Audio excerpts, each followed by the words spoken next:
श्री गणेशाय नमः। श्री हरि। संक्षिप्त श्री वराह पुराण। राक्षस यमदूत संघर्ष तथा नरक के कलेश। ऋषि पुत्र नचिकेता कहते हैं, विप्रों, एक बार जब सभी दूत थक कर काम से ऊब कर बैठ गए और हाथ जोड़कर चित्रगुप्त से कहा कि हमारी सारी शक्ति समाप्त हो चुकी है, आप किन्हीं अन्य दूतों को इस कार्य के लिए नियुक्त करें, तो चित्रगुप्त की भौहें चढ़ गई और उन्होंने मनदेह राक्षसों को प्रकट किया। वे सभी राक्षस अनेक प्रकार के रूप धारण किए हुए थे। उन राक्षसों ने उनसे कहा, प्रभो, हमें यथा शीघ्र आज्ञा देने की कृपा करें। चित्रगुप्त बोले, तुम इन प्रतिकूल दूतों को पकड़ो और तुरंत बंधन में डाल दो। राक्षस बोले, जो थके हों, जिन्हें भूख सता रही हो, जो दुखी अथवा तपस्वी हो, ऐसे दयनीय व्यक्तियों को सेवक अथवा आत्मीय जन समझकर उन पर कृपा करनी चाहिए। आप आत्मा आप महात्मा पुरुष हैं, अतः आप ऐसी आज्ञा न दें। फिर पर चित्रगुप्त न माने। अंत में दूतों और राक्षसों में भयंकर संघर्ष होने लगा। दूत घोर पराक्रमी वीर थे। राक्षसों की सेना तितर बितर हो गई। एक और शोर मच गया, मुझे जीवन दान करो, प्राण दान करो। तो दूसरी ओर ठहरो, पकड़ो और काट डालो की आवाज उठने लगी। जिनके अंग छिन्न भिन्न हो चुके थे, वे पिशाच युद्ध भूमि से विमुख होकर भागने लगे। ऐसी स्थिति में दूत सैनिक क्रोध से आंखें लाल करके उन्हें ऊंचे स्वर से पुकारने लगे, ठहरो, कहाँ भागे जा रहे हो? धैर्य रखो, अब हम तुम पर आक्रमण करना नहीं चाहते हैं। इसी समय सहसा धर्मराज वहां पधार गए और उनकी आज्ञा से वह युद्ध समाप्त हो गया। फिर उन्होंने दूतों की चित्रगुप्त के साथ संधि भी करा दी। धर्मराज का वहां यह आदेश था कि जो झूठी गवाही देता है और चुगलखोरी करता है, उन मानव के दोनों कानों में जलती हुई कीलें ठोक दो। झूठ बोलने वाले को भी यही दंड देना चाहिए। जो गांवों में भ्रमण करके यज्ञ कराता है, किसी एक सिद्धांत पर नहीं रहता, दंभ करता है तथा जिसके मन में मूर्खता भरी है, ऐसे ब्राह्मण को रस्सी से बांधकर किसी भयंकर नरक में डाल दो। जिसकी जीभ से सदा बुरी वाणी निकलती है, उस पापी की जीभ तुरंत काट डालो। जिसने स्वर्ण की चोरी की है, जो दूसरे के किए हुए उपकार को भूल गया है, जिसने पिता की हत्या कर डाली है, वह क्रूर एवं पापी मानव है। उसे ब्रह्मघातियों की श्रेणी में बैठाओ। बहुत शीघ्र उसकी हड्डियों को काट कर धधकती हुई आग में जला दो। ऋषियों, चित्रगुप्त के अनुसार असत्य के चार भेद हैं: निंदा, कटु वचन, हिंसाप्रद एवं सर्वथा असत्य। ऐसे असत्य भाषी, निष्ठुर, शठ, निर्दयी, निर्लज, मूर्ख तथा मर्म भेदी वाणी बोलने वाले, जो दूसरे व्यक्तियों के प्रशंसनीय उत्तम गुणों को सहने में असमर्थ है, कुत्सित एवं कठोर बातें कहते हैं तथा मन में मूर्खता भरी रहती है, वे अधम मनुष्य बंधन एवं नरक में पड़ते हैं। उसके इसके बाद पशु योनि तथा कीड़े एवं पक्षी आदि भी अनेक योनियों में जन्म पाने के वे अधिकारी हैं। इनके अतिरिक्त जगत में जो दोषपूर्ण कार्य करते हैं तथा सभी प्राणियों से द्वेष करना जिनका स्वभाव बन गया है, वे पाप कर्मा प्राणी बहुत दिनों तक भयंकर नरक में पड़े रहते हैं। जब नरक की अवधि पूरी हो जाती है, तो वे फिर मनुष्य की योनि प्राप्त करते हैं। उनमें उसमें भी किन्हीं का शरीर क्षीण, कोई विकृत पेट आदि से युक्त होते हैं। किन्हीं के सिर और अंगों में वर्ण, कोई अंगहीन अथवा वात के रोगी होते हैं। किन्हीं की आंखों से सदा आंसू गिरता रहता है तथा किन्हीं को स्त्री का अभाव अथवा पत्नी होने पर भी संतान का भाव या अपने समान सुंदर लक्षण वाली संतान न मिलकर नटखट, कुरूप, विकारवान पुत्रादि मिलते हैं एवं आंखों से भी वे हीन होते हैं। यमराज कहते हैं, दूतों, जो चोरी करने में तत्पर रहते हैं, वे पशुओं अथवा मनुष्यों के शरीर प्राप्त करते करें और सदा व्यग्र रहें। जो धर्मशीलादि से संपन्न एवं शुभ लक्षण वाले व्यक्ति की अवहेलना करते हैं, उन्हें हजारों वर्षों तक नरक यातना में डाल दो। फिर नरक यंत्रणा के बाद भी ये व्यक्ति निर्लज, चितकबरे अंग वाले, दुर्बल गात्र, स्त्री के अधीन, स्त्री के समान वेश वाले, स्त्री में सदा आसक्त, स्त्रियों की प्रभुता से बड़े बनने वाले, स्त्री के लिए ही प्राप्त पदार्थ पर अवलंबित, केवल स्त्री को देवता मानने में उदत, स्त्री के समान एवं वेश के अनुसार स्वयं बन जाने वाले, अथवा किन्हीं की भावना लेकर संसार में उत्पन्न होते जन्म पाते हैं। अध्याय 101, 102, 103 समाप्त। जय माता सरस्वती। जय मां सरस्वती। कर्म विपाक निरूपण। कर्म विपाक निरूपण। ऋषि पुत्र नचिकेता कहते हैं, विप्रों, अब मैं धर्मराज और चित्रगुप्त संवाद का एक दूसरा प्रसंग कहता हूं, आप उसे सुने। चित्रगुप्त धर्मराज से कह रहे थे, जो मनुष्य स्वर्ग में जाए, यह प्राणी वृक्ष की योनि में जन्म ले, यह पशु की योनि में जाए और इस प्राणी को मुक्त कर दिया जाए। इस व्यक्ति को उत्तम गति प्राप्त होनी चाहिए। इसे अपने पिता पितामह प्रभृति पूर्वजों के से मिलना चाहिए। फिर वे दूसरे दूतों से कहने लगे, महान पराक्रमी वीरों, यह व्यक्ति सदा धर्म से विमुख रहा है। इसने साध्वी स्त्री का परित्याग किया है।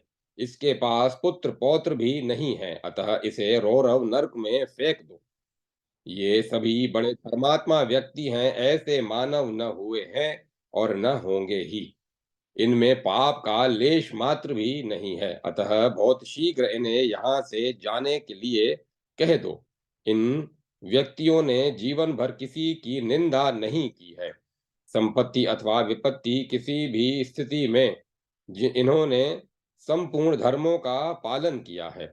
अतः ये स्वर्ग में जाकर अनेक कल्पों तक वहां निवास करें।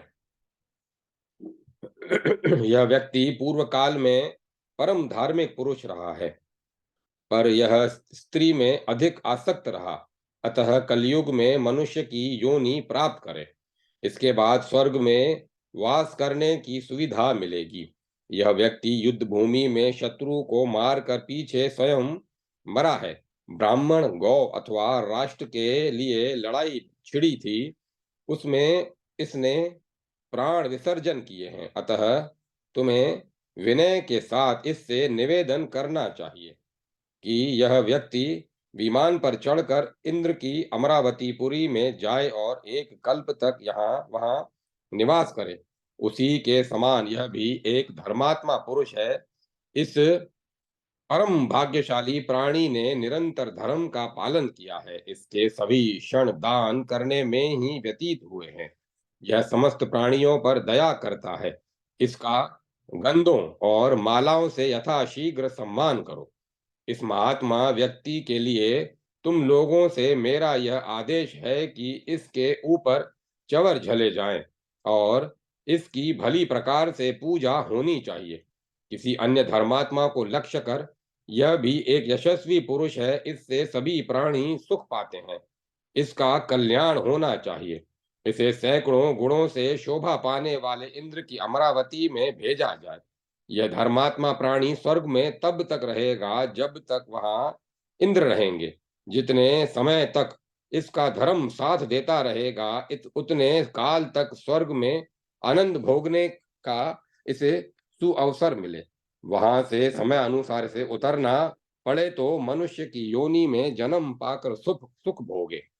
इसने रत्नों की बांसुरी बनवाकर दान किए हैं तथा संपूर्ण धर्मों का विधि पूर्वक पालन किया है। इसको अश्वनी कुमार के लोक में ले जाओ, क्योंकि उस लोक में सब प्रकार की सुख सामग्री सुलभ रहती है।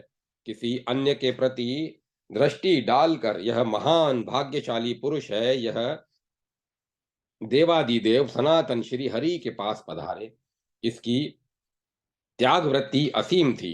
यह सुख से दूध देने वाली गौएं दान करता था।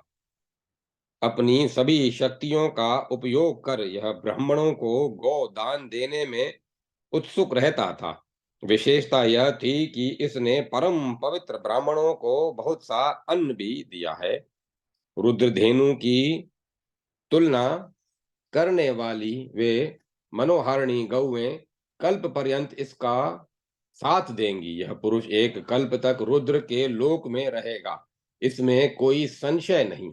इसने अनेक मधुर पदार्थ, सुगंधित वस्तुएं तथा रस दूध से परिपूर्ण सवत्सा गौ ब्राह्मणों को दी थी, जिनके सभी अंग स्वर्ण से सुशोभित थे।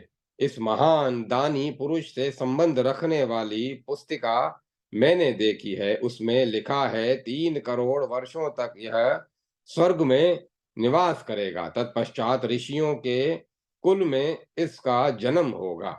किसी अन्य प्राणी के विषय में इसने स्वर्ण का दान किया है। इसको देवताओं के पास भेज देना चाहिए। उनसे आज्ञा पाकर उमापति भगवान रुद्र के लोक में यह जाए। यह निश्चय ही महान तेजस्वी जान पड़ता है। वहां जाकर अपनी इच्छा के अनुसार कामनाएं पूर्ण करे। किन्हीं अन्य प्राणियों को देखकर इन व्यक्तियों ने दान करने का नियम बना लिया था। अनेक प्रकार के प्राणी इनका अभिवादन करते थे। अतः ये स्वर्ग में जाएं। किसी और के प्रति यह परम कुशल पुरुष है। इससे जनता की आवश्यकता पूरी होती है। सबके हित साधन में यह संलग्न रहता था। सभी कामनाओं को पूरा करने वाला यह प्राणी सबके लिए आदर का पात्र था। इसने ब्राह्मणों को पृथ्वी दान की है। अतः स्वर्ग में जाए और वहीं बहुत दिनों तक रहे। इसके बाद अपने अनुयायियों के साथ ब्रह्मा जी के लोक में स्थान पावे। इस श्रेष्ठ मानव की अनेक प्रकार से के इच्छित भोगों से सेवा करनी चाहिए। इसका स्थान अक्षय और अजर होगा। महर्षिगण इसका आदर करेंगे। किसी अन्य पुरुष को देखकर यह प्राणी सभी के लिए अतिथि के रूप में यहाँ आया है। सब इंद्रियां इसके अधीन है। यह संपूर्ण प्राणियों पर कृपा करता था। प्राय सभी को समान रूप से अन्न दान करने में इसकी प्रवृत्ति थी। परिवार में सब भोजन कर लेते थे, तब यह अन्न ग्रहण करता था। मेरे प्रिय भृत्यों, तुम्हें इसको यहाँ से अभी विदा कर देना चाहिए। धर्मराज ने ऐसा निर्णय कर दिया। इस प्राणी ने कई कन्याओं का दान किया तथा यज्ञ संपन्न किए। अतः इसे 10,000 वर्षों तक स्वर्ग में सुख भोगने का सुअवसर प्रदान करो। इसके पश्चात यह मृत्यु लोक निवासी किसी उत्तम कुल में सर्वप्रथम जन्म पाएगा। यह दयालु पुरुष 10,000 वर्षों तक देवताओं के समान सुखपूर्वक स्वर्ग में विराजमान रहे। इसके बाद यह मनुष्य की योनि में जन्म पाए और सभी इसका सम्मान करें। किसी अन्य के विषय में यह वही व्यक्ति है जिसने छाता, जूता और कमंडलू बार बार दान किए हैं। इसकी तुम लोग पूजा करो। जिस देश में हजारों सभा मंडप हैं, उस देश में विद्याधर बनकर यह 4 महापद्म वर्षों तक निरंतर निवास करे। नचिकेता ने कहा, विप्रों, चित्रगुप्त द्वारा कथित एक अन्य महत्व की बात बतलाता हूं, उसे सुनो। वे कहते थे, गौएं दिव्य प्राणी हैं। इनके संपूर्ण अंगों में सभी देवताओं का निवास है। अपने शरीर में अमृत धारण करना और धरातल पर उसको बांट देना इनका स्वाभाविक गुण है। ये तीर्थों में परम तीर्थ, पवित्र करने वाले पदार्थों में परम पवित्र कर तथा पुष्टि कारकों में परम पुष्टिप्रद है। इनसे प्राणी शुद्ध हो जाता है। अतएव प्राचीन समय से गौओं के दान की परंपरा चली आ रही है।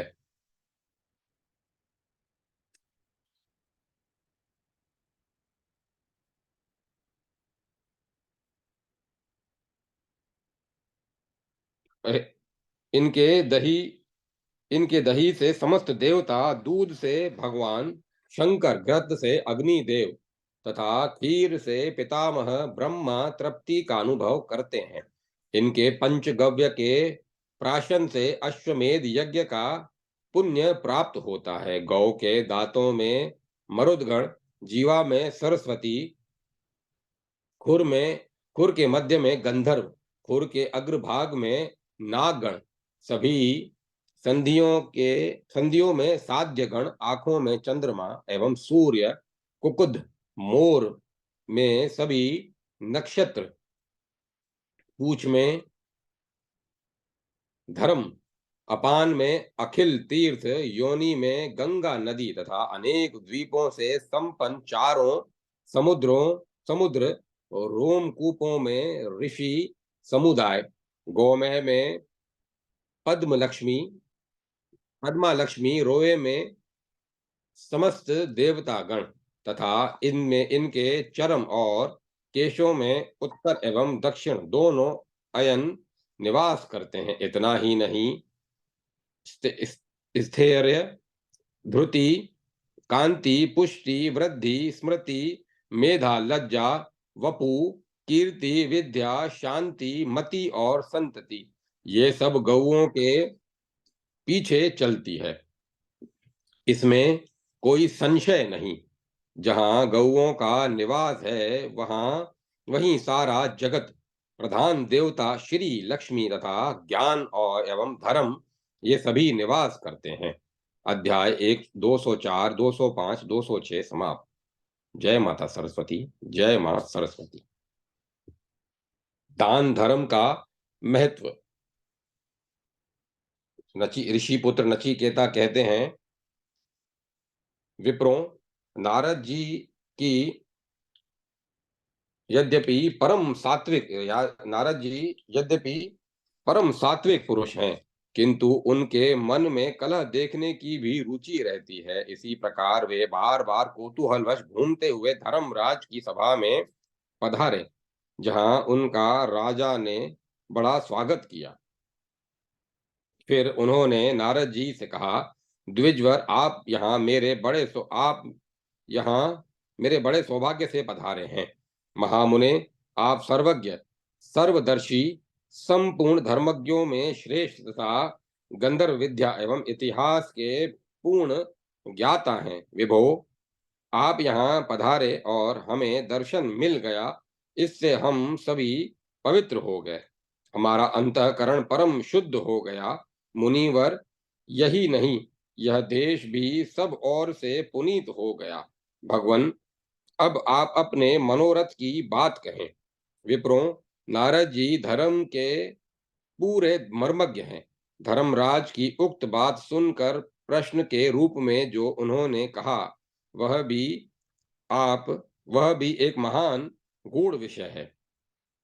वहीं मैं तुमसे कहूंगा। नारद जी बोले, भगवन, आपका शासन धर्म के अनुसार होता है। आप सत्य, तप, शांति और धैर्य से संपन्न हैं। सुव्रत, मेरे मन में एक महान संदेह उत्पन्न हो गया है, उसे आप बताने की कृपा करें। सुरोत्तम, मेरे संशय का विषय यह है कि प्राणी किस व्रत, नियम, दान, धर्म और तपस्या करने के प्रभाव से अमृतत्व प्राप्त करता है तथा उसकी ये क्या विधि है। बहुत से महात्मा तो मनुष्यों बहुत से महात्मा तो संसार में अतुलनीय श्री कीर्ति, महान फल और परम दुर्लभ सनातन पद तक प्राप्त कर लेते हैं। इसके विपरीत कुछ लोग जीवन भर कलेश भोग कर मरने पर नरक में आ जाते हैं। आप तत्व पूर्वक हमसे सभी विषय स्पष्ट करने की कृपा कीजिए। धर्मराज ने कहा, तपोधन, मैं विस्तार के साथ वे सभी बातें बता रहा हूं, आप उन्हें सुने। अधर्मियों के लिए नरक का निर्माण हुआ है। यहाँ पापी मानव ही आते हैं जो अग्निहोत्र नहीं करता, संतानहीन है और भूमि दान से रहित है। ऐसा मनुष्य मरकर नरक में आता है। जो वेदों के पारगामी विद्वान तथा शूरवीर पुरुष हैं, उनकी आयु 100 वर्षों की हो जाती है। जो मानव स्वामी की आज्ञा का नियम से पालन करते तथा सदा सत्य भाषण करते हैं, वे कभी नर्क में नहीं आते। जिन्होंने इंद्रियों को वश में कर लिया है, स्वामी में श्रद्धा रखते हैं, हिंसा नहीं करते, यत्न से ब्रह्मचर्य का पालन करते हैं, जो इंद्रिय निग्रही एवं ब्राह्मण भक्त हैं, वे नरक में नहीं आते। जो स्त्रियां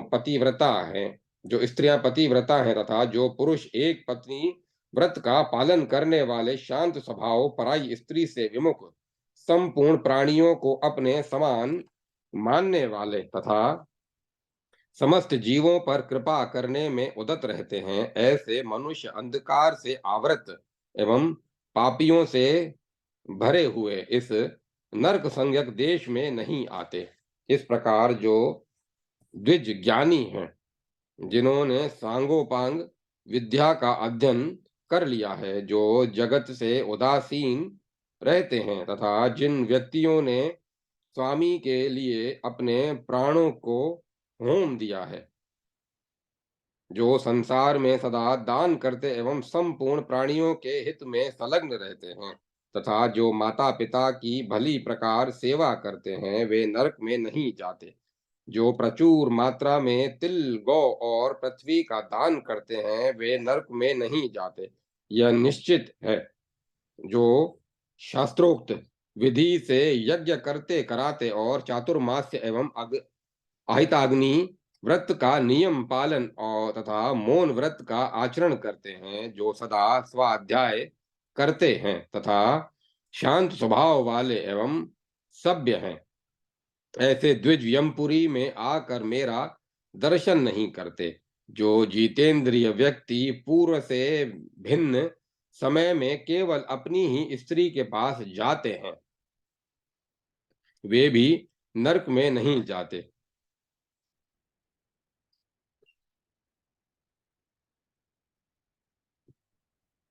ऐसे ब्राह्मण तो साक्षात देवता बन जाते हैं, इसमें कोई संशय नहीं है। जिनकी संपूर्ण कामनाएं निवृत्त हो चुकी हैं, जो किसी से कुछ आशा नहीं रखते और अपनी इंद्रियों को सदा वश में रखते हैं, वे इस घोर स्थान पर कभी नहीं आते। नारद जी ने पूछा, सुव्रत, कौन सा दान श्रेष्ठ है और कैसे पात्र को दान देने से उत्तम फल की प्राप्ति होती है?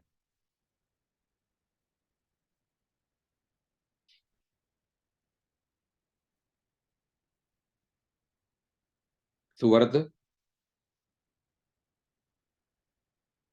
अथवा कौन सा ऐसा श्रेष्ठ कर्म है जिसका संपादन करने पर प्राणी स्वर्ग लोक में प्रतिष्ठा पाता है? किस दान की ऐसी महिमा है जिसके परिणाम स्वरूप प्राणी सुंदर रूप, धन धान्य, आयु तथा उत्तम कुल प्राप्त कर सकता है? यह मुझे बताने की कृपा कीजिए। धर्मराज बोले, देवेश्वर, दान की विधियां तथा उनकी गतियां अगणित हैं, जिसे कोई 100 वर्षों में भी बता पाने में असमर्थ है। फिर भी मनुष्य जिसके प्रभाव से उत्कृष्ट फल प्राप्त करते हैं, उसे संक्षेप में बताता हूँ। तपस्या करने से स्वर्ग सुलभ होता है। तपस्या से दीर्घ आयु और भोग की वस्तुएं मिलती हैं। ज्ञान, विज्ञान, आरोग्य, रूप, सौभाग्य, संपत्ति, ये सभी तपस्या से प्राप्त होते हैं। केवल मन में संकल्प कर लेने मात्र से कोई भी सुख भोग प्राप्त नहीं हो जाता। मौन व्रत पालन करने से अव्याहत आज्ञा शक्ति प्राप्त होती है। दान करने से उपभोग की सामग्रियां तथा ब्रह्मचर्य के पालन से दीर्घ जीवन प्राप्त होता है। अहिंसा के फल स्वरूप सुंदर रूप तथा दीक्षा ग्रहण करने से उत्तम कुल में जन्म मिलता है। फल और मूल खाकर निर्वाह करने वाले प्राणी राज्य और केवल पत्ते के आहार पर अवलंबित व्यक्ति स्वर्ग प्राप्त करते हैं। पयोव्रत करने से स्वर्ग तथा गुरु की सेवा में रत रहने से प्रचुर लक्ष्मी प्राप्त होती है। श्रद्धा दान करने के प्रभाव से पुरुष पुत्रवान होते हैं। जो उचित विधि से दीक्षा लेते अथवा तृण आदि की शैया पर शयन करके तप करते हैं, उन्हें गौ आदि संपत्तियां प्राप्त होती हैं। जो प्रातः मध्याह्न और सायंकाल में त्रिकाल स्नान का अभ्यासी है, वह ब्रह्म को प्राप्त करता है।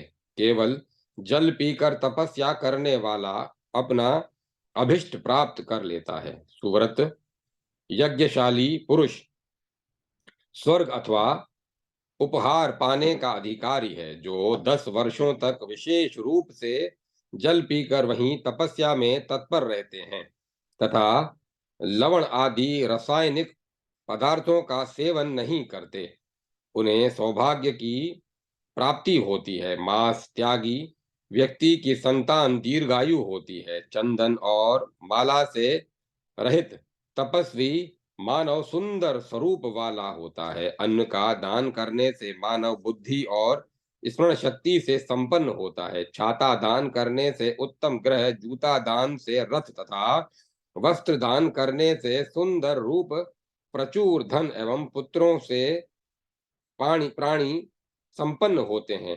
प्राणियों को जल पिलाने से पुरुष सदा तृप्त रहता है। अन्न और जल दोनों का दान करने के प्रभाव से प्राणियों की सभी कामनाएं पूर्ण होती हैं।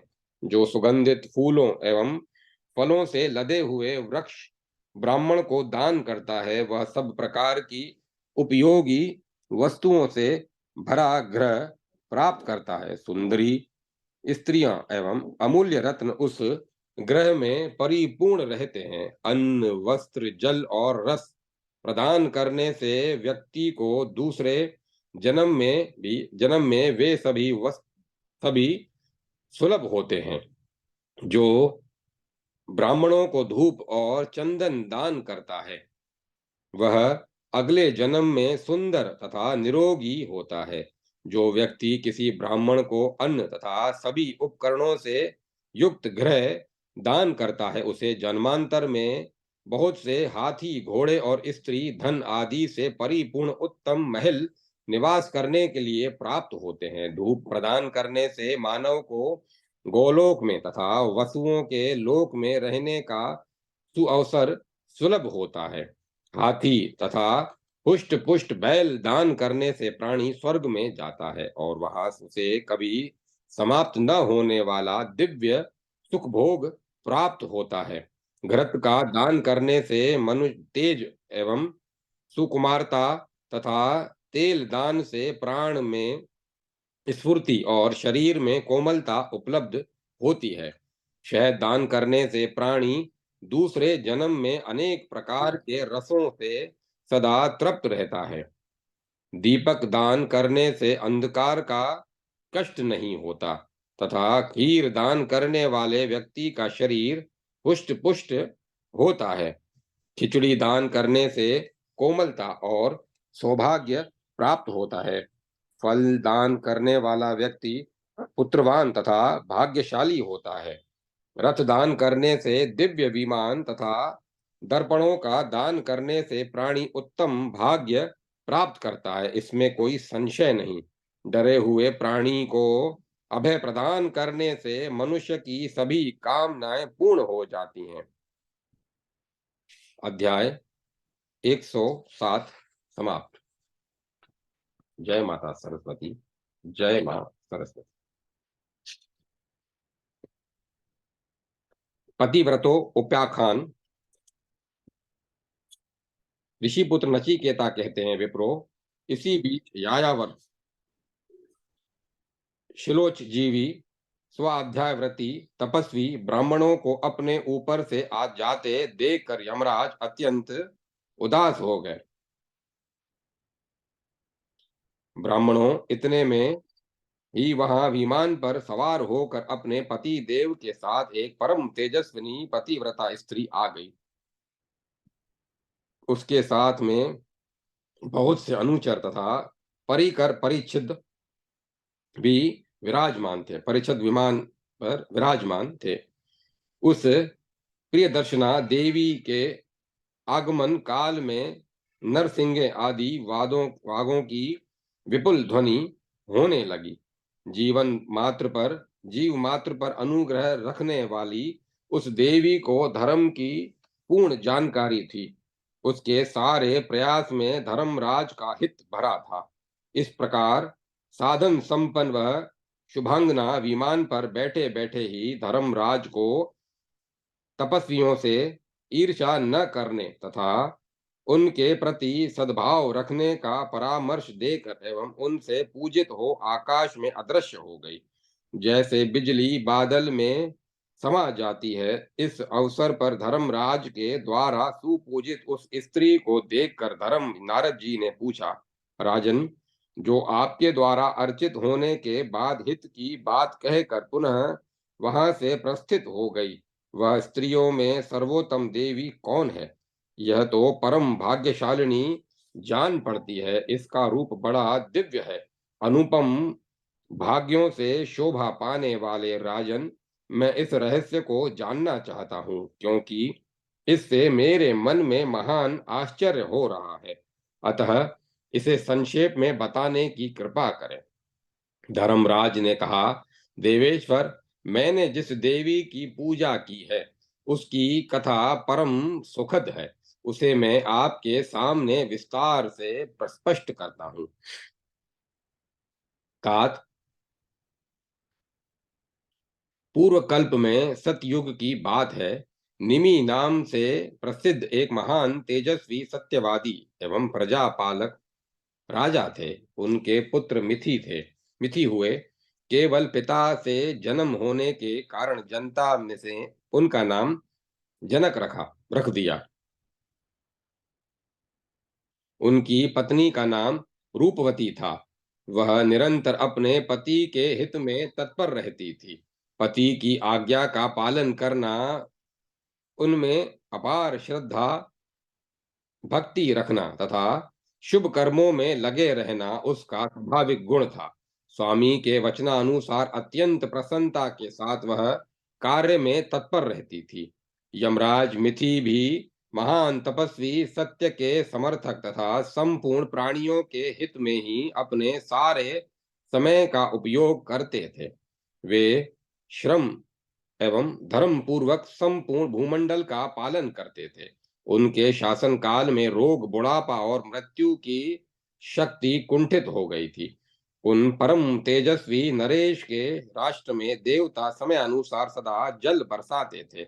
उनके राज्य में कोई भी ऐसा व्यक्ति दृष्टि गोचर नहीं होता था जो दुखी, मरणासन या व्याधियों से ग्रस्त अथवा दरिद्रता से पीड़ित हो। विप्रवर, बहुत समय व्यतीत हो जाने के पश्चात एक दिन उनकी रानी ने उनसे नम्रता से भरी हुई वाणी में कहा, राजन, हमारी सारी संपत्ति भृत्यों, ब्राह्मणों और परिजनों के प्रबंध में शनै शनै समाप्त हो गई। अब आपके कोष में कुछ भी अवशेष नहीं है। अधिक क्या, इस समय अपने भोजन की भी कोई व्यवस्था नहीं है। हमारे पास अब कोई गोधन, कपड़े लत्ते या बर्तन भी नहीं बचे हैं।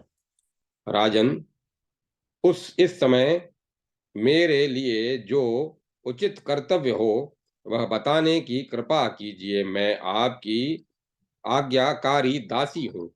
राजा मिथि ने कहा, भामिनी, तुम्हारी भावना के विरुद्ध मैं कभी कुछ कहना नहीं चाहता। फिर भी सुनो, 100 वर्ष तो हम लोगों को हविष भोजन पर ही रहते हो गए हैं। प्रिय, अब हम लोग कुदाल या काष्ठ की सहायता से खेती का काम करें। इस प्रकार काम करने तथा जीवन निर्वाह करने से हमें शुद्ध धर्म की प्राप्ति हो सकती है, इसमें कोई संशय नहीं। ऐसा करने से हमें भक्ष्य एवं भोज्य की आवश्यक वस्तुएं भी उपलब्ध हो जाएंगी और हमारा जीवन भी सुखमय बन जाएगा। राजा मिथि के इस प्रकार कहने पर रानी रूपवती ने कहा, राजन, आप महान यशस्वी पुरुष हैं। आपके महल पर सेवकों, शूरवीरों, हाथियों, घोड़ों, ऊंटों, भैंसों और गधों की संख्या कई हजार है। राजन, क्या आपकी इच्छा के अनुसार ये सभी लोग कृषि आदि कार्य नहीं कर सकते हैं? राजा मिथि बोले, वरानने, मेरे पास जितने सेवक हैं वे सभी राष्ट्र रक्षा के अपने अपने काम में नियुक्त हैं और सभी अपने काम में संलग्न भी हैं। देवी अपने पास के सभी पशु, हुष्ट पुष्ट, बैल, खच्चर, घोड़ा, हाथी और ऊंट भी राज्य के काम में ही नियुक्त हैं।